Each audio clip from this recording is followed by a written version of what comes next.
अब जब भोले बाबा ने तुरंत ब्रह्मा जी की ओर देखे, अब कहते हैं ये देवता क्या पूछ रहे हैं? तो ब्रह्मा जी कहते हैं ये पूछ रहे हैं कि महादेव जी ने अभी तो कामदेव को भस्म कर दिया और अभी विवाह के लिए तैयार हो गए। तो महादेव चुपचाप मुस्कुरा दिए, कुछ बोले नहीं। और ब्रह्मा जी कहते हैं देवताओं से, तुम हो देव और वो है महादेव, इतनी आसानी से थोड़ी समझ में आएगा क्या? तो कहते हैं महादेव ने बताया, कहा कि हमने कामदेव को भस्म किया, ये भी श्री राम की प्रेरणा थी, और जो मैंने विवाह के लिए स्वीकार किया, स्वीकृति दी, तो वो भी श्री राम की प्रेरणा दी, क्योंकि मैं बिना उनकी प्रेरणा से मैं कुछ नहीं कर सकता। उसमें भी उनकी प्रेरणा थी और इसमें भी उनकी प्रेरणा है, इसलिए मैं विवाह के लिए स्वीकृति देती। सबके सब वहां से देवता चले गए, और जब चले गए तो इधर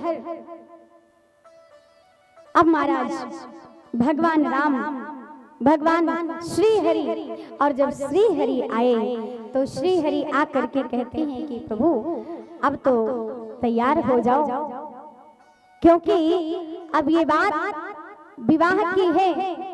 तो कहते हैं कि आपने कैसे कह दिया कि वही सती पार्वती होकर के आई है?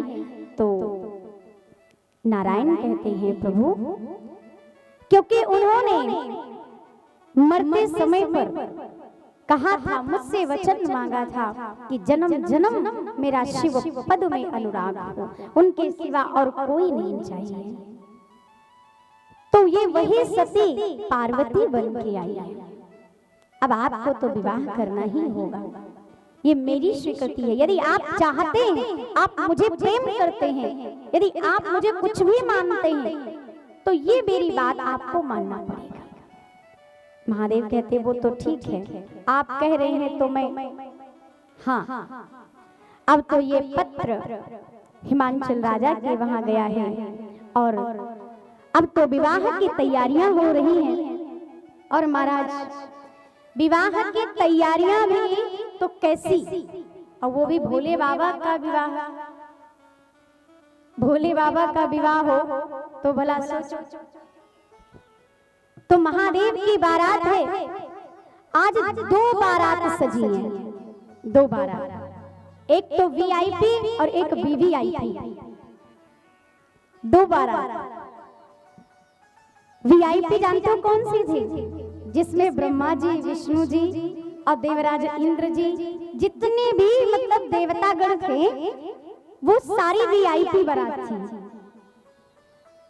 और वीवीआईपी तो हमारे महादेव जी वाली थी, वो उनसे भी ज्यादा वाले थे ना।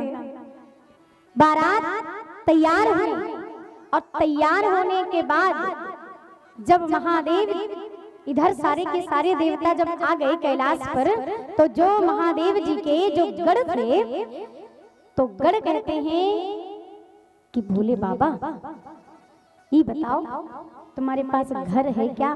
बोले ना। तो बोले रिश्तेदार?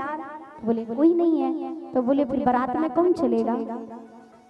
तो बोले जब कोई है ही नहीं तो चलेगा कौन? बोले अच्छा। कहते हैं अरे जिनको घर हो, जिनके नातेदार रिश्तेदार हो, उनको चिंता हो, हमें काहे की चिंता? जब ना घर है ना परिवार है, काहे की चिंता? हम तो मस्त। अच्छा। तो कहते हैं बाबा पर विवाह तो आपका है, और जब विवाह है तो उसके लिए तो दूल्हा बनोगे ना, तो विवाह आपका है, दूल्हा आप हो, तो कम से कम वैसा स्वरूप तो होना चाहिए। तो बोले स्वरूप के लिए क्या करना पड़ता है दूल्हा बनने के लिए? क्योंकि बाबा को पता ही नहीं था दूल्हा कैसे बनते हैं, कि दूल्हा बनने के लिए क्या करना पड़ता है। बोले उसके लिए तो मोर होता है ना, मुकुट। कम से कम ये देवता लोग आए हैं, इनसे कम से कम कुछ नहीं सही तो मुकुट तो मोर तो मांगे ही लो, जो आप लगाओगे तो चम चम चम चम करेगा, तो पता तो चलेगा कि दूल्हा आ रहा है। तो भोले बाबा कहते हैं ना, मैं मुकुट भी नहीं मांगूंगा। क्यों?